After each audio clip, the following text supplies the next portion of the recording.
ॐ श्रुतिस्मृतिपुराणानाम् आलयं करुणालयं नमामि भगवत्पादशङ्करं लोकशङ्करं शङ्करं शङ्कराचार्य केशवं बादरायणं सूत्रभाष्यकृतौ वन्दे भगवन्तौ पुनः पुनः ईश्वरो गुरुरात्मेति मूर्तिभेदविभागिने व्योमवद्व्याप्तदेहाय दक्षिणामूर्तये नमः।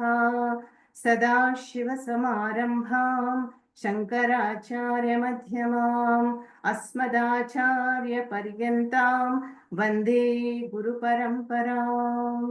ॐ सहना भवतु सहनौ भुनक्तु सह वीर्यं करवावहै तेजस्विनावधीतमस्तु मा विद्विषावहै।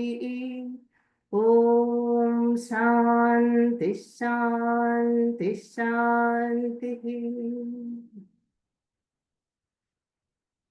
We have begun the Antima Charama Shatkam of the Bhagavad Gita, which begins with the chapter 13, titled Kshetra Kshetrajna Vibhaga Yoga, chapter of 34 verses.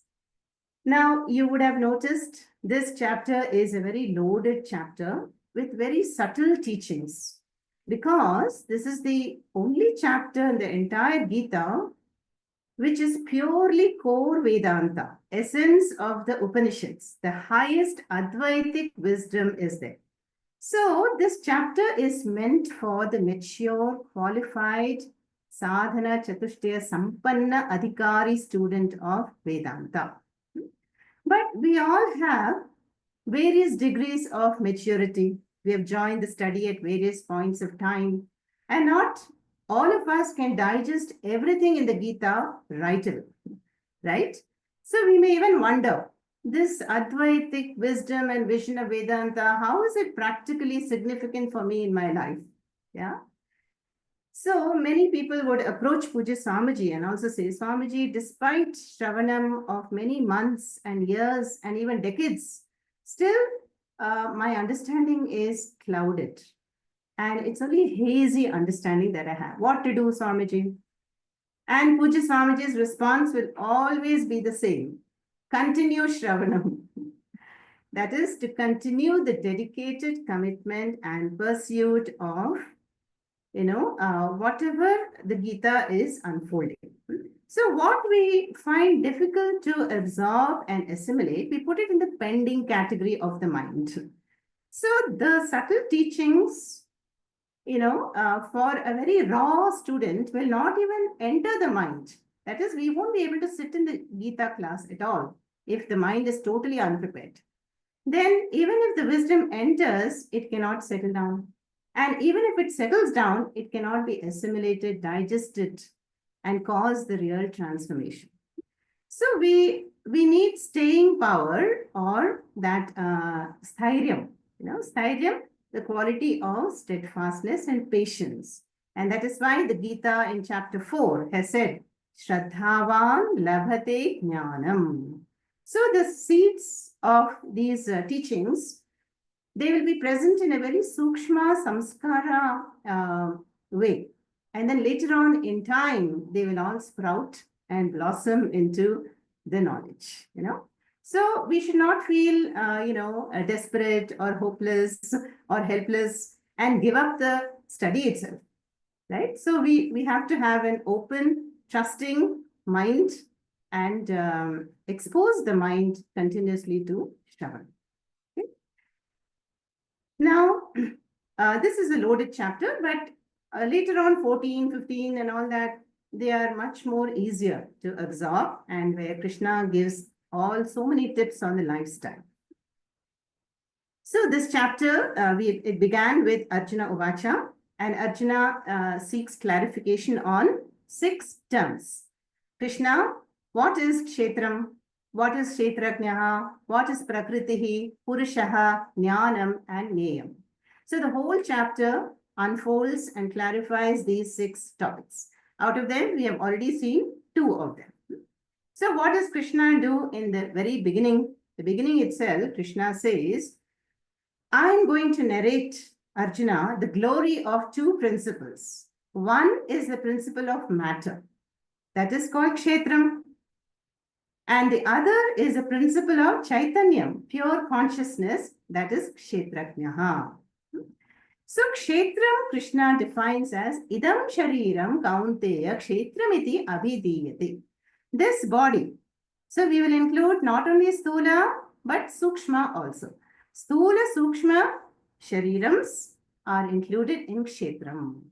So whatever is intelligently put together and is a field of experience.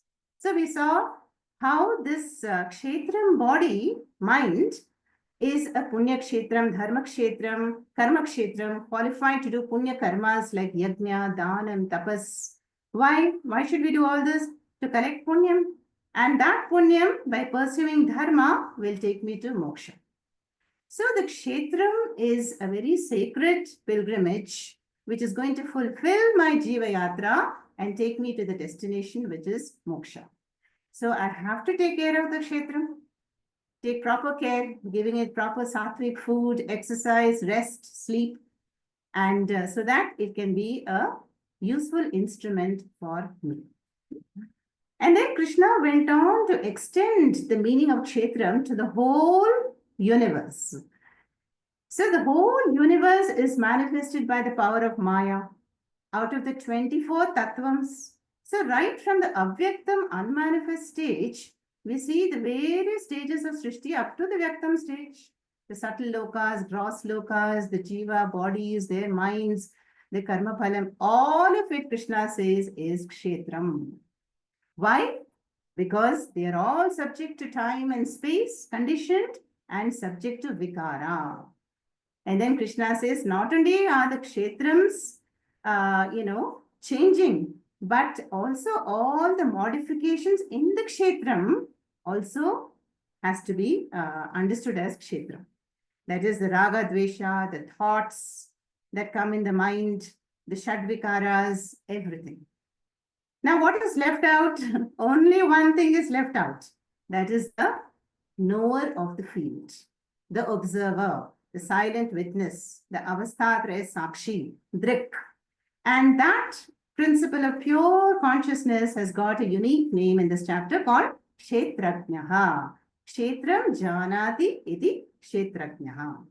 So Krishna says this entire drishya prapancha, the domain of matter, which is constantly in flux, is all kshetram. One vast, limitless kshetram, including all the infinite kshetrani, all the bodies. No? But there is only one kshetrajnaha, the pure chaitanyam, which is shining and lending sentience to each and every kshetrams. So that kshetrajna is the principle of pure awareness. Now, am I not aware of the body? Yes? No? The body, grows and the body is sometimes tired. There is vitality, fatigue. Yeah, there is thinness and I grow fat, tallness, shortness. All these changes are subject to observation. Then, do I observe the mind? Of course, the mind is not a tangible, gross thing like the body. But I can observe the mind also. Am I not aware? Oh, now I'm going to get angry. I have got angry. I made a mistake. I regret it now. I'm anxious about the future. Some past thought is troubling me. So the whole drishya prapancha is in the mind in the form of vrittis. And there is a silent observing awareness of all the vrittis. And so this Kshetrajnaha is the knower of the field. Then Krishna in the very second verse brings in the Mahavakya and says, Kshetrajnam chapi mam vidhi. Arjuna, know me to be this Kshetrajna in every Kshetram. In other words, the essence of the Jiva, the core content is Ishvara. No? And so this Kshetram is meant to help the Jivas come to the grand finale of the Jiva Yatra, and that is Moksha Prapti. And Krishna says, I dwell in all the kshetrams as that tattvam, as the shining light of pure consciousness. And so this chapter is talking to us about really Drik Drishya Viveka, the discriminative understanding between what all is kshetram and, but who am I? I am not the kshetram, I am the kshetrajnaha. Nahanyate hanyamane sharire. Gita chapter 2, where Krishna says, Ajo nitya shashvato yam puranaha nahanyate hanyamane sharire. So anything happens to the kshetram, hanyamane sharire, nahanyate. This kshetrajnaha, nothing happens to the kshetrajna. So I want to remain as the invariable constant and witness, anchored in that understanding. That nainam chindanti shastrani, nainam dahati pavakaha, na chainam kledayantyapaha, na shoshayati marutaha. The elements cannot touch kshetrajnaha, it cannot be burnt, wet, dried, cut. So that is the understanding. Same thing in Sankhya Yoga chapter, we are seeing it here as the nature of kshetrajna. Okay. Now we move on to the next topic, that is jnanam in the sequence. Now, jnanam topic Krishna covers from 7th to 11th verses in the chapter 30. Now, jnanam usually means knowledge. Yeah. So we have just seen the knowledge, the liberating knowledge. What is the liberating knowledge? Is to know clearly what is kshetram and what is kshetrajnaha. How are they distinct from each other? Yeah, one is dependent, one is independent. One borrows sentience, the other lends sentience. One is the activator, the other is jadam, inert. Yeah. And one is kshetram, one is kshetram. So this understanding is usually what we call jnanam. But here, in these verses, 7 to 11, we are going to see Krishna describing the jnanam as jnana sadhanani. That is, for this knowledge to take place in the mind, what kind of mind should I have? I should have a polished and prepared and receptive mind. So in these verses, 5 verses, we are going to see 20 satgunas. That is 20 values and attitudes given by Krishna, which will help me to prepare my antakaranam, polish the mind, so that I can easily receive the liberating knowledge. Now, if these gunas are not present, then it will be very difficult for the person to appreciate the truth of Vedanta. There will only be information gathering, data collection, but no real transformation. And that's why Mundaka Upanishad also says that that foundation of values, Satyam, Dharma, Ahimsa, if that foundation is not there, then how can that edifice be built? How can we reach the peak of Vedanta?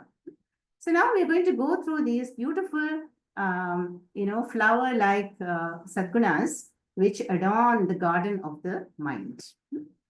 So the 7th one starts with Amanitvam adambhitvam ahimsa kshanti rajyavam acharyopasanam shaucham stairyam vinigraha. First one is amanitvam. Amanitvam means absence of garvam, yeah, absence of glorifying oneself, self-importance. Who is a mani? A mani is the one who demands admiration, respect, and praise because he belongs to this kulam, this jati. He has some vidya, some dhanam, yeah, and he demands the respect. Really, it is the internal insecurity that making him demand. So, amanitvam is simply humility. So, a mind that enjoys humility would have this first guna called amanitvam. Vinaya. Then adambhitvam. Adambhitvam means this dambhi. And this dambhi does not really have anything to boast about, but he puts up a pretense. There is hypocrisy.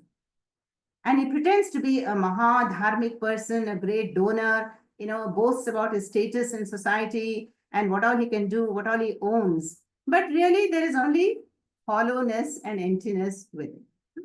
Like we see on social media. Today, so many people project a very false image of affluence and happiness and richness, you know, and people fall for it and they want to imitate, they want to be like that. So Adambitvam is absence of pride, self-glorification. In other words, simplicity should be there. The third one is very well known to us, ahimsa. Ahimsa paramo dharma. So non-injury. Now we don't go about hitting people physically, but there may be thoughts of injury in the mind or verbally in the words. So the jnani will be very careful about the words that are spoken and the thoughts that one is thinking. So Puja Swamiji would say ahimsa is to live a life of least or no disturbance to anyone and to have the maximum sensitivity to the entire creation. You know, so such jnanis will not even pluck a leaf or a flower for their daily pujas. So that sensitive their mind will be. So positively, ahimsa is the pure love in action. Then shanti. Now this is not shanti, shanti, shanti, but ksha. Shanti means forbearance, titiksha, tolerance, acceptance. So can I accept the choiceless situations in life? Can I accept the people, especially family members, without complaints, without resistance? No? Because it is apariharya situation. So it is choiceless. So I have no choice, but I have to accept it without lamenting. No? Chinta vilapa rahita should be my attitude for this. Shantihi. Then Arjavam. Now, Arjavam is Rijubhava, straightforwardness and alignment. In fact, this is the meaning of Arjuna's name. Arjuna's name is because he's very straightforward and aligned and integrated. What I think is what I say, is what I should follow up. My words that I promise, I should follow it up. So when this is not there, then the mind will be split. There will be conflict inside, and such a mind cannot do any shravanam, will be distracted and cannot appreciate the truth of Vedanta. So cheerful acceptance, shantihi, and also to have a harmony, inner harmony is arjavam. Then acharya upasanam. To serve the Guru in whatever way is possible. Yeah, and mostly this comes to mean the Shraddha. Shraddha in the words of the Guru. Now, in our culture, Guru Puja is considered very, very important. Yeah, touching the feet and doing Pada Puja. But here in the wider context, it is seen that to be consistent with the teachings of the Guru, to uphold the Guru's vision and the Guru's projects, that would be the real seva to the Guru. Acharya Upasanam. That's why the Upanishad says, Acharyavan Purushaha Veda. The one who has an Acharya, who is devoted to the Acharya, will definitely gain the self-knowledge. Then we have Shaucham. Now, Shaucham means purity. Now, purity is external purity. We do take care, you know, that our rooms are well organized and clean. But internal purity is more important. What are the thoughts? Am I criticizing myself too much? Blaming myself too much? No. One has to practice ahimsa with respect to one's own mind also.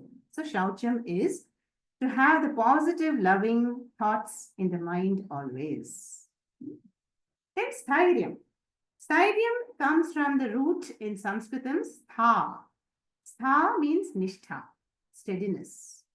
So Stairyam is the firmness and consistent dedication person. You know, many times in life, we may start many courses, Sanskritam, weight loss, yoga, you know, whatever. But then after a few weeks or months, we give it up because the mind, you know, gets bored, it's monotonous, needs a change. But no, here, for a student of Vedanta, one needs that staying power. Staying power is to stay with the topic, to stay with one teacher, to stay with these classes for a length of time, systematically and consistently. And without the distractions, in the modern days, so many distractions are there, but we have to stay very, very firm. That is called sthirata or sthiryam. Then the last one in the shloka is Atma Vinigraha. Here Atma means mind and Vinigraha is mastery over the mind. In short, this is Shamaha, mastery over the mind and to have that Samadhanam, collected, harmonious mind. Second verse, Indriyartheshu vairagyam anahankara evacha janma mrityuchara vyadhi dukkha doshanu darshanam. Indriyartheshu vairagyam. Here it is the vairagyam or healthy distancing from the sense objects. Indriyanam artheshu. The vairagyam towards that. So we know that how the sense organs are always pulling us outwards to see new things, to visit exotic locations, to hear sounds, to perceive cognitions and touch. But as Yama tells Nachiketa, you be a avritta chakshuhu. Be the one who is the master of the senses. If the senses are likened to horses, we want a perfectly mastered mind that can control the sense organs. And that is Indriyartheshu Vairagyam. In fact, this is all there in a list form. Let me show that to you.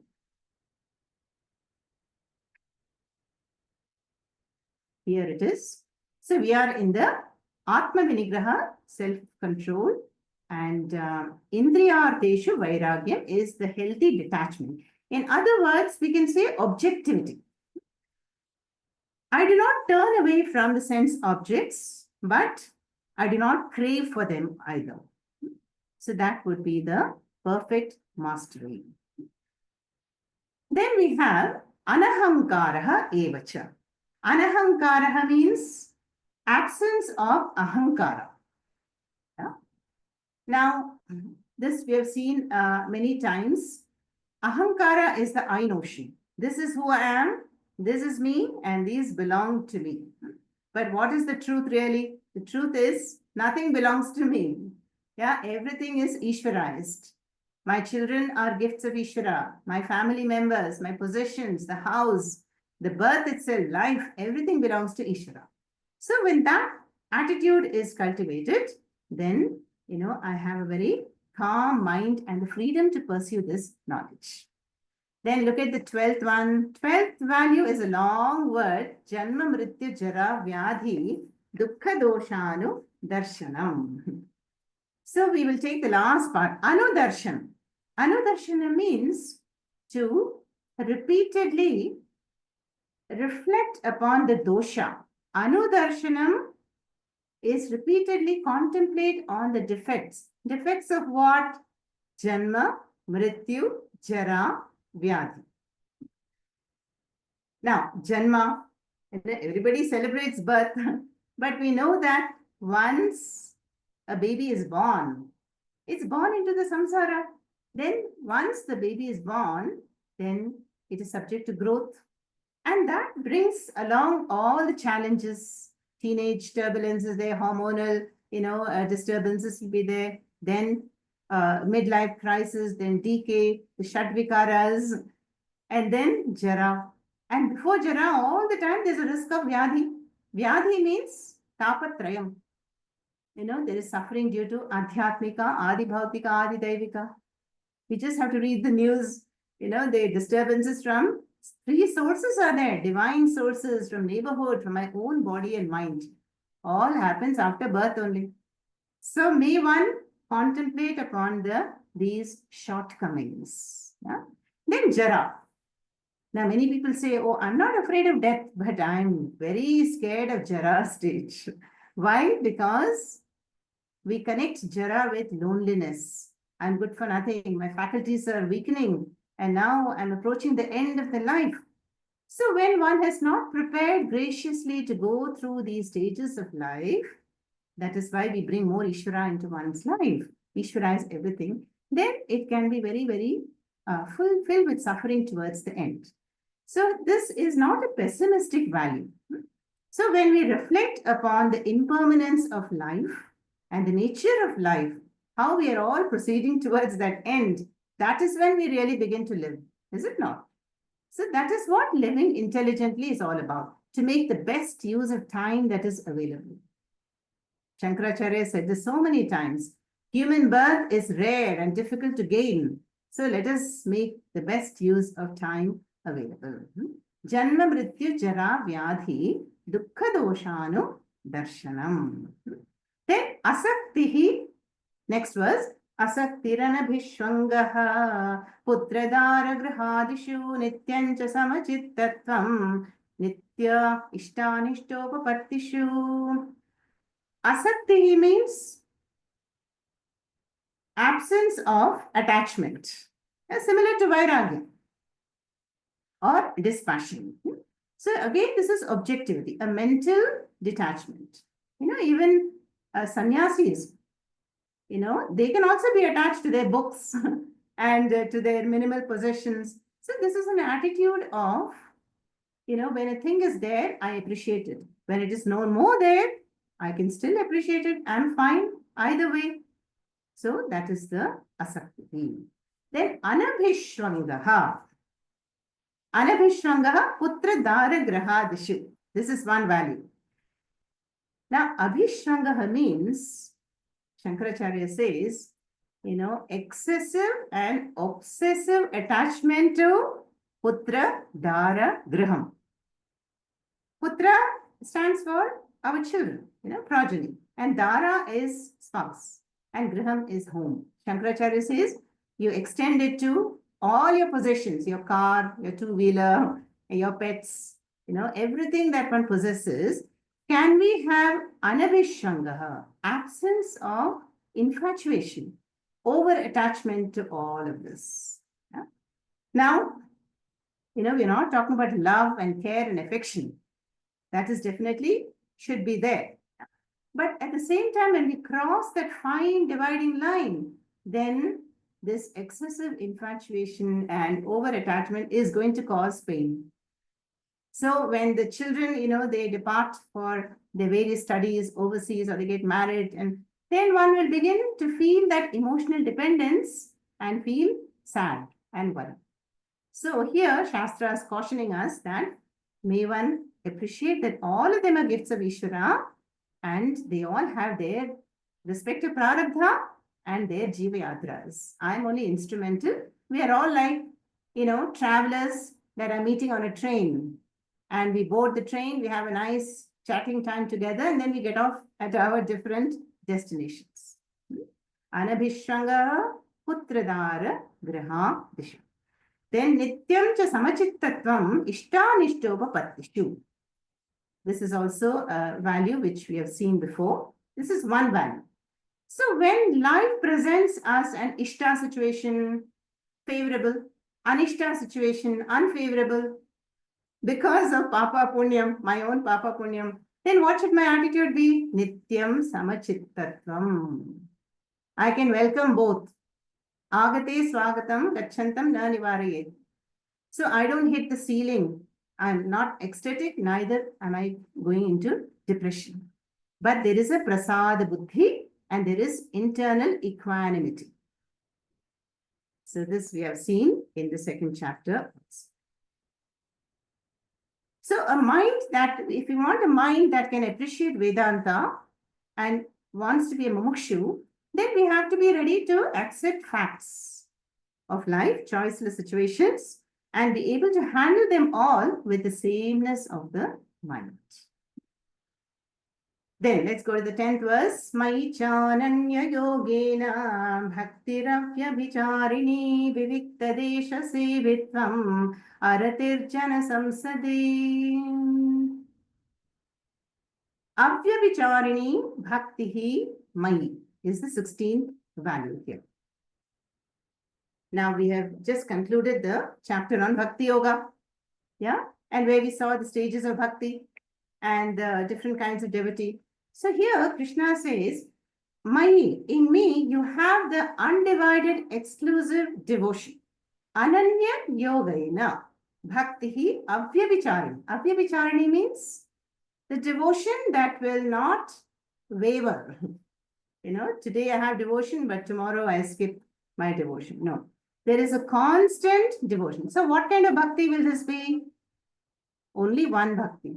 That is jnana bhakti, jignasu bhakti, nishkama bhakti. That is, I see Ishvara as the goal, and I want Ishvara, and I'm not going to seek this and that from Ishvara.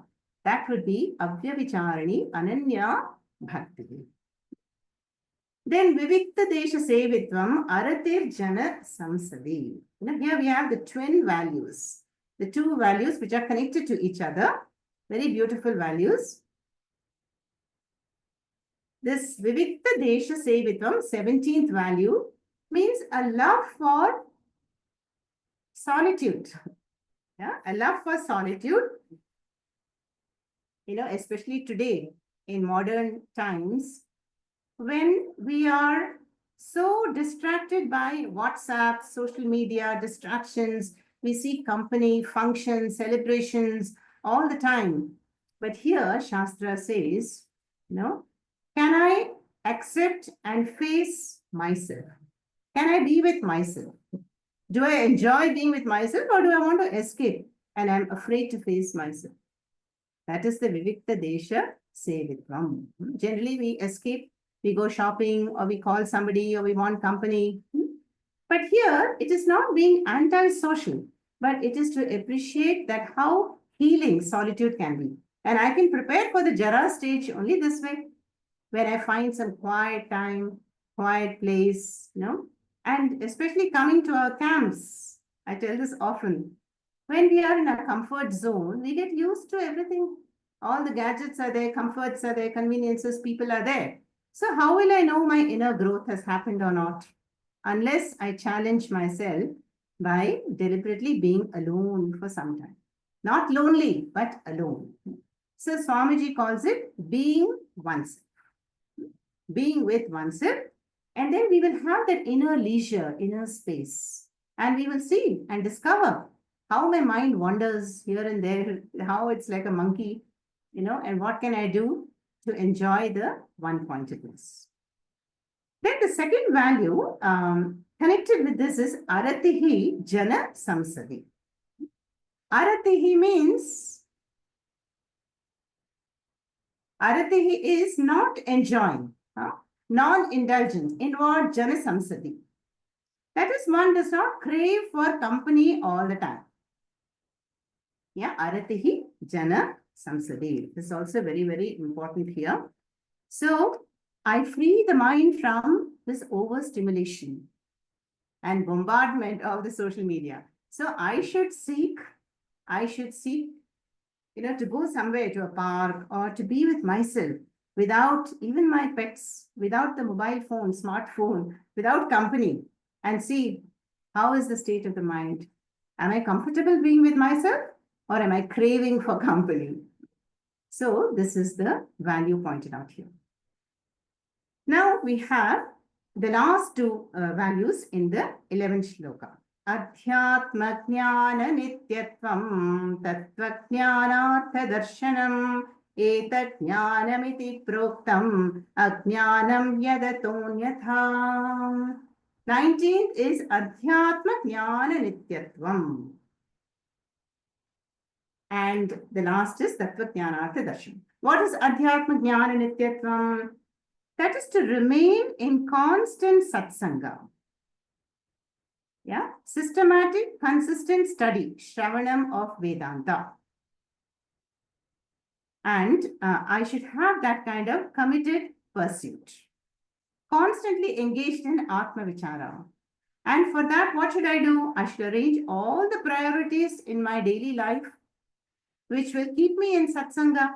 I should remove the unwanted, undesirable events and people even from my life.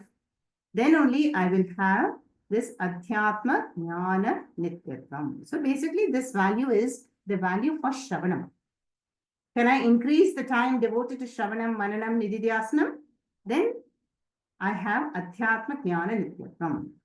Now, what for are all these values? We come to the grand finale, 20th, Tattva Jnanartha Darshanam. Tattva Jnanartha Darshanam means have a value for moksha. So all these gunas that we have seen from amanitvam, adambitvam, etc. up to adhyatma jnana nityatvam, all these are meant for tattva jnanartha darshanam. I want the darshanam of Atma, of Ishvara. Atma darshanam, Ishvara darshanam.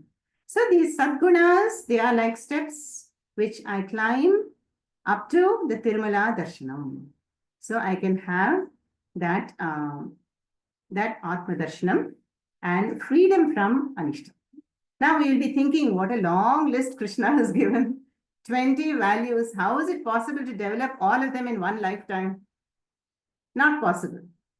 But Shastra says, and even Acharya says, that even if we pick up a few of them, let's say ahimsa, stairyam, adhyatma jnana nityatam, 2 or 3, and we develop it to the maximum degree, cultivating it, then definitely all the other values will come in, because they're all interconnected.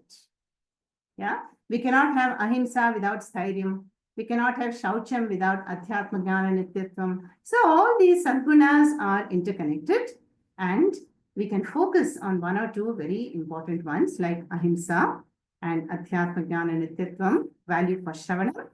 And then Krishna says in the end that etat jnanamiti proktam ajnanam yat ataha anyatha. So whatever is other than these 20 values is ajnanam. It is absence of knowledge. So we see that these are the beautiful sadgunas which prepare and polish the mind, and then it can appreciate the Vedanta artha, Vedanta tattva. So with that, this topic of jnanam is also over. Let me show you all the topics that Arjuna asks in the 0 verse. That is, Krishna has explained Kshetram, Kshetratnyaha. Now we just saw Jnanam, which are really Jnana Sadhanani. Now we move to the Neyam topic from 13 to 19. So 13 to 19 is the Neyam topic. Now I must confess that this is the toughest part of chapter 30, because this is the essence of the Upanishads. And the language of these verses from 13 to 19 is very paradoxical. So we will see that Krishna is describing Neyam. First of all, what is Neyam? In that slide, you see the meaning of Neyam. Neyam means that which is to be known. There is no choice here. We have to know. So Neyam is nothing other than Kshetratnyaha, but from the macrocosmic angle. Ultimate truth of Satyam Brahma. Whereas Kshetratnyaha we understood as a personalized consciousness in my body, indwelling my body. But now we have to understand at the macro level, Neyam. So now Krishna is going to give the essence of Brahma Vidya in these verses from 13 to 19. Okay? Now, if you see these shlokas here, you know, Krishna describes that Neyam Brahma as neither Sat nor Asat. It is neither existing nor non-existent. It is neither cause nor effect. And it has all the bodies, heads, arms, legs, feet, mouths, but at the same time, it's free from all the organs. It is nirguna, but it is the experience of all the gunas. Kalyana guna sampanna Ishvaraha. It is far, it is near. It is subtle, it is gross. It is inside, it is outside. It is indivisible, but appears divided. So all these verses from 13 to 19 are in this paradoxical language. Yeah, not easy to understand. Then finally, in 17, Krishna says that Neyam Brahma is Jyotisham Tat Jyotihi. It's the light of all lights. It is beyond darkness. And how do we understand this? We can understand this with a prakriya called Adhyaropa Apavada Prakriya. Now we have seen this example many times. No? Let's say, I show my hand. How do you see the hand? We see the hand because the light is reflecting off the hand. We don't see the light, but we see the grass, matter, kshetram, hand. Okay. Now, if we remove the hand, what do you see? Nothing. So, removing the hand is called apavada, negation. And hand is the adhyaropa. Adhyaropa means a namarupa. So, the countless namarupas in the Jagat, the countless namarupas, that is wherever there is kshetram, that is called adhyaropa, superimposition. So the namarupas are appearances and appearances are superimposition. So then what should I do to arrive at Neyam Brahma? Apavada. Apavada means to cognitively negate. Like we remove the hand, but we don't see the light. But the light is there. It's because of the light that I saw the hand. So these verses are describing that space like Neyam Brahma, pure consciousness, is within every kshetram and it's outside. It is far, it is near, because it is all pervading. Yeah. And it is connected, associated with all the bodies. But at the same time, it is free from all the bodies. It is nirguna. It sustains, gives sentience, activates the kshetrams, but it is independently existing kshetraknyaha. So same topic, kshetraknyaha is Neyam Brahma. But here, Neyam Brahma is explained at the macrocosmic level. Okay. Then finally, beautifully, Krishna says, this is Jnanam, this is Neyam, and Jnana Gamyam. This is the true knowledge, and this is Neyam. It must be gained by every mumukshu. And how to gain it? Jnana Gamyam. By pursuing knowledge. That is like Jnanameva Mokshaha. That is, the knowledge itself is moksha. This clear, discriminative understanding. And that was a tough portion on Neyam Brahma. Now, what is left of the 6 topics? Prakriti and Purushaha. So let's go to the last pair asked by Arjuna, and that is from the 19th verse onwards. Let us read that shloka.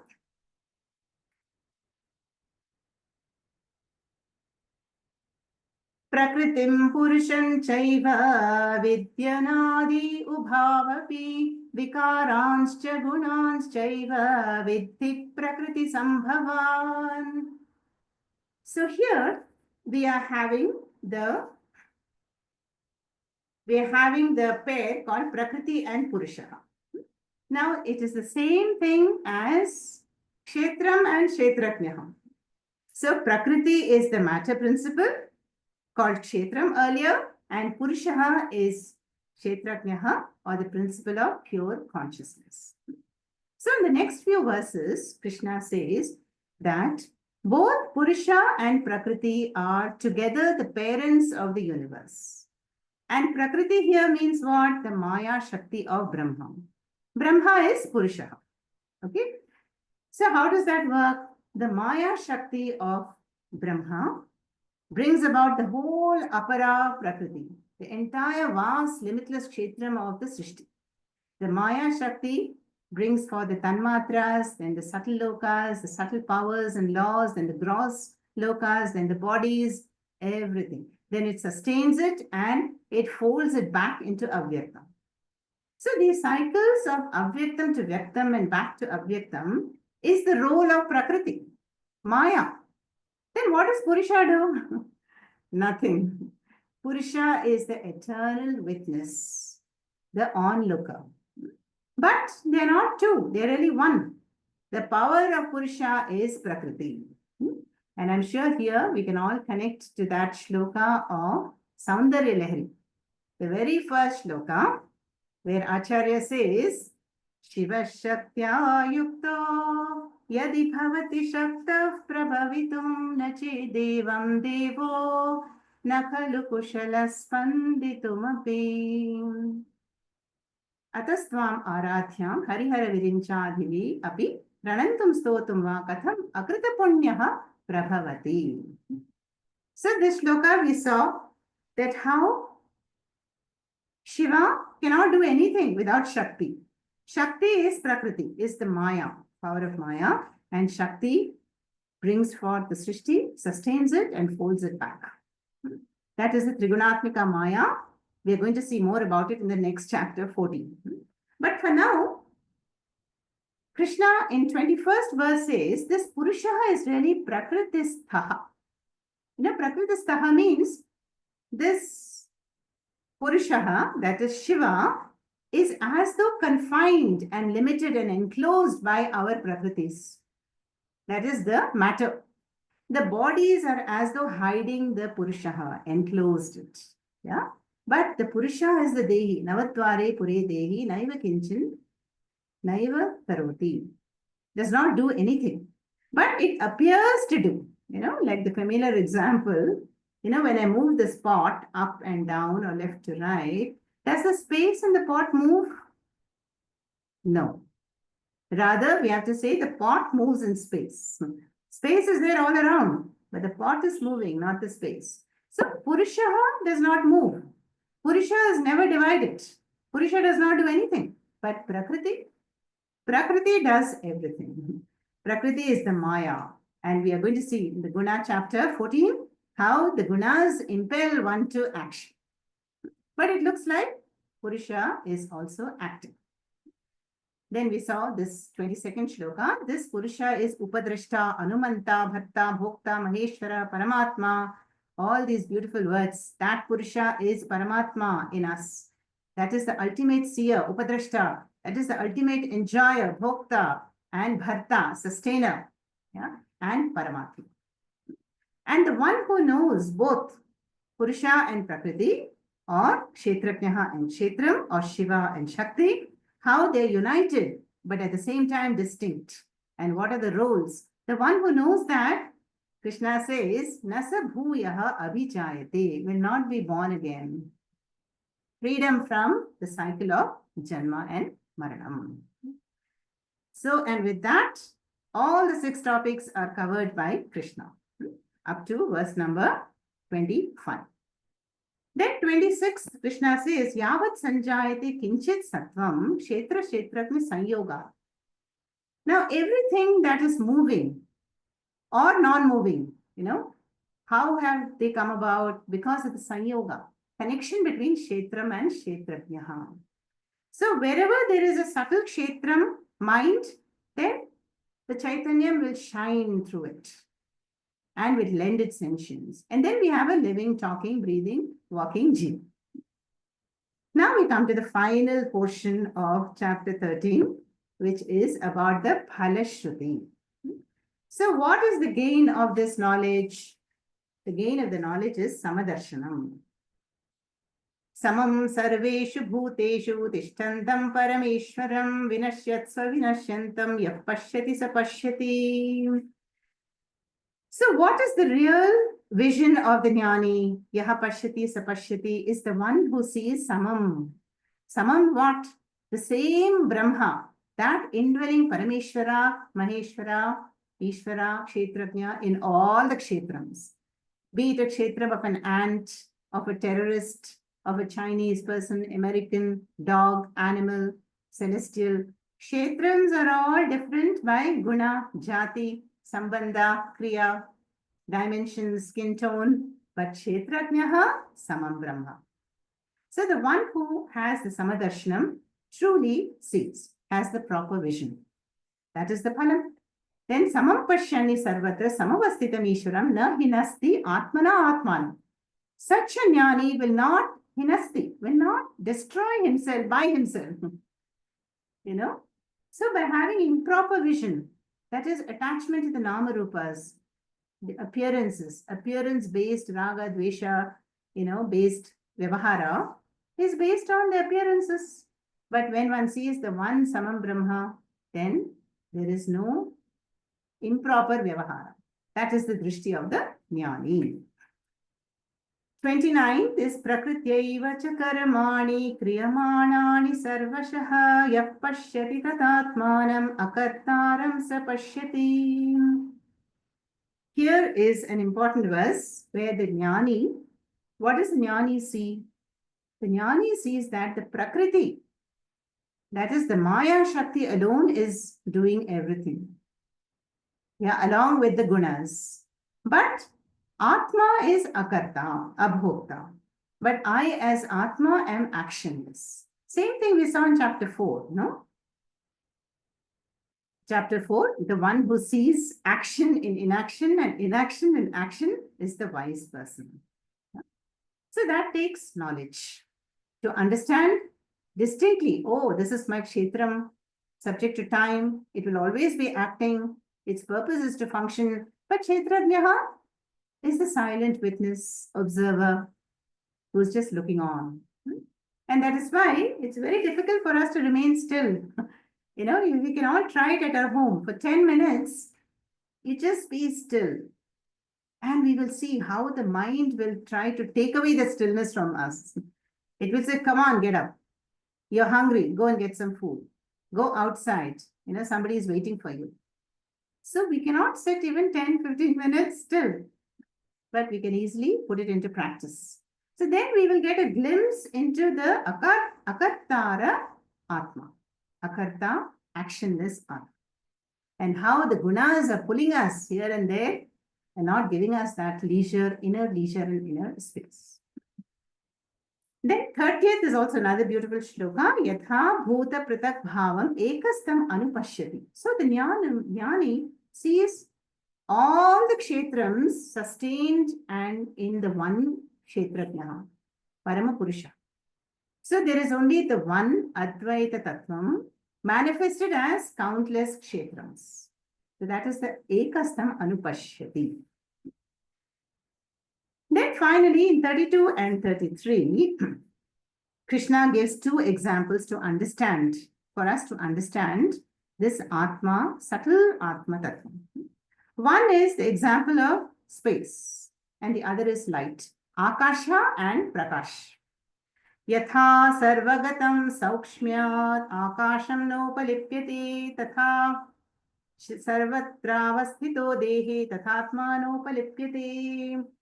Now you see Akasha. Akasha is space. No?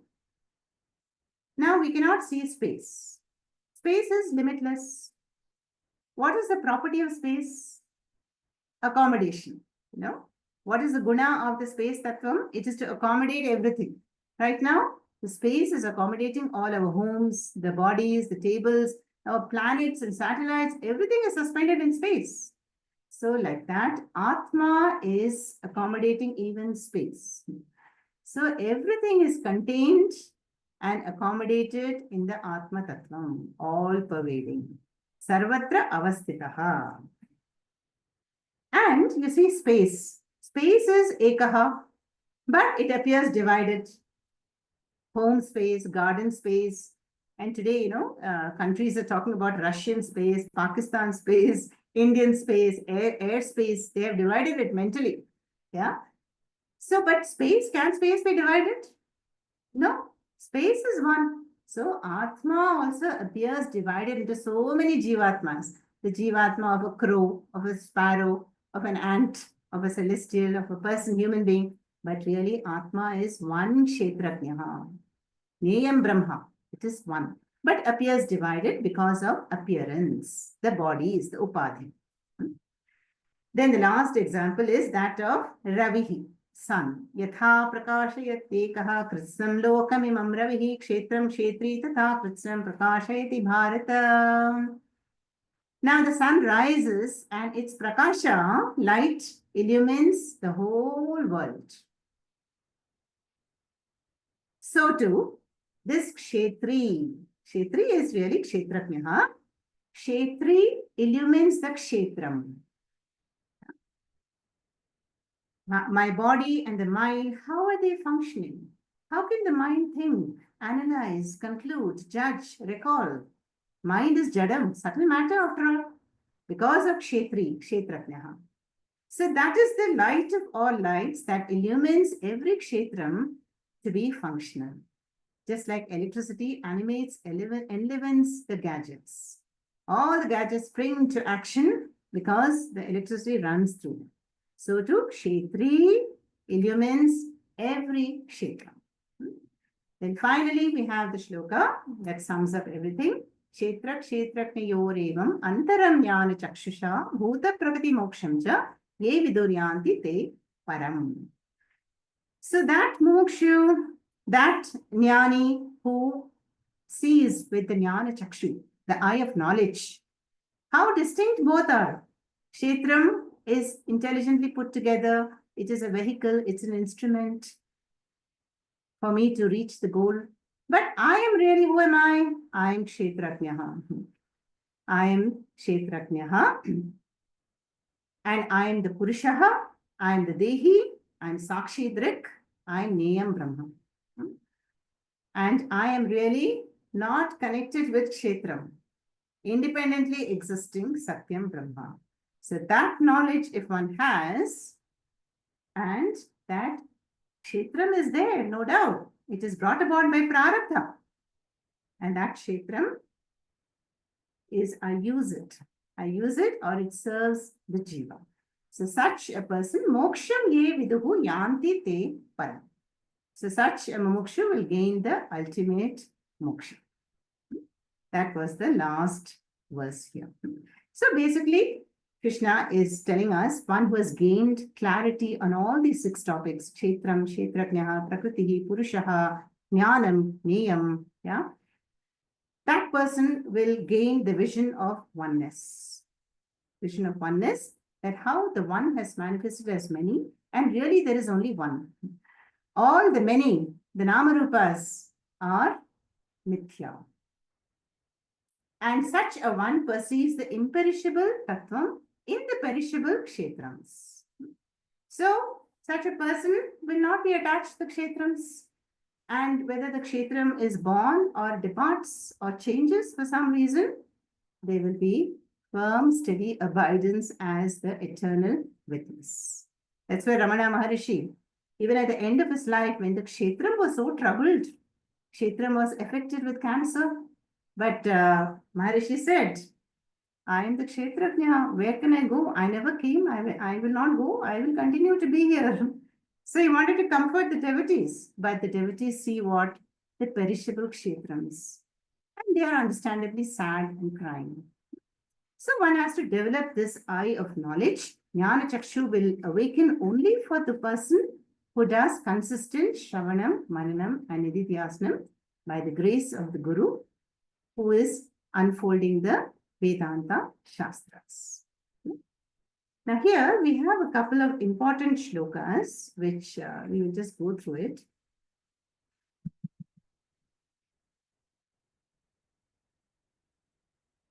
ज्योतिषामपि तज्ज्योतिः तमसः परमुच्यते ज्ञानं ज्ञेयं ज्ञानगम्यं हृदि सर्वस्य विष्ठितम् उपद्रष्टानुमन्ता च भर्ता भोक्ता महेश्वरः परमात्मेति चाप्युक्तः देहेऽस्मिन् पुरुषः परः प्रकृत्यैव च कर्माणि क्रियमाणानि सर्वशः यः पश्यति तदात्मानम् अकर्तारं स पश्यति अनादित्वान् निर्गुणत्वात् परमात्मायमव्ययः शरीरस्थोऽपि कौन्तेय न करोति न लिप्यते यथा सर्वगतं सौक्ष्म्यात् आकाशं नोपलिप्यते सर्वत्रावस्थितो देहे तथात्मानोपलिप्यते यथा प्रकाशयत्येकः कृत्स्नं लोकमिमं रविः क्षेत्रं क्षेत्री तथा कृत्स्नं प्रकाशयति भारत ॐ तत्सत् पूर्णमदः पूर्णमिदं पूर्णात् पूर्णमुदच्यते पूर्णस्य पूर्णमादाय पूर्णमेवावशिष्यते ॐ शान्ति शान्ति शान्तिः हरिः ॐ श्रीगुरुभ्यो नमः हरिः ॐ